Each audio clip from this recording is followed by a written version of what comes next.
It's difficult in Vuhledar. But it has never been easy there, just like in any other area along the line of contact.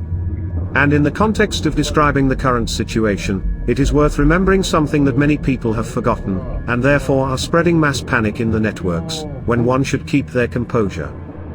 In the first days of November 2022, Russian troops, having assembled 5 more or less manned battalion tactical groups, advanced to storm Vuhledar, which they hastened to call a kind of epic battle. But the epic battle was limited to the neighboring village of Pavlivka.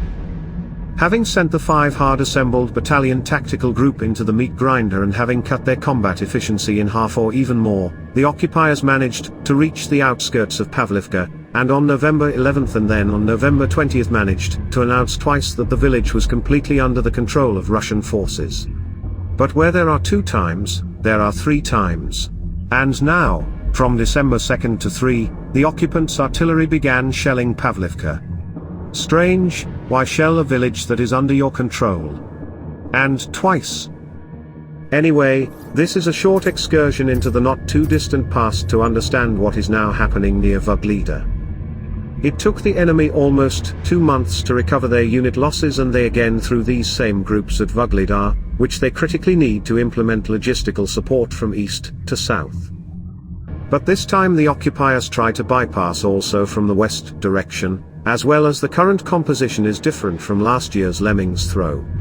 The infantry component prevails, the equipment is in short supply. But there is artillery, and this is the composition they will try to capture Vuhledar.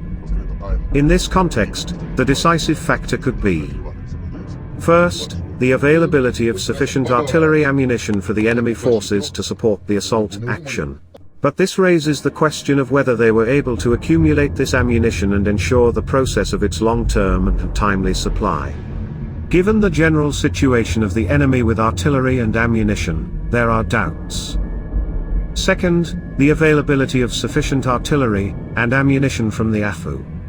Since this factor decides not just a lot, but everything in Vuhledar location, especially taking into account the dominant heights and the fact that they are controlled by Ukrainian artillery. It won't be easy, but Vuhledar will grind the sailors again, believe in the APU. During all this fuss with tanks, the news that the Allies are going to supply 18 more HIMARS to Ukraine went unnoticed.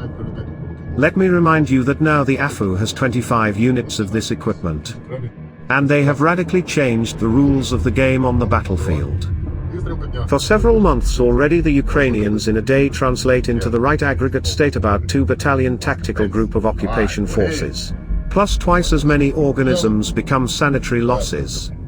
That is, the math is like this now. In a day the occupiers plant 2 to 3 battalion tactical group in Ukraine, according to different sources.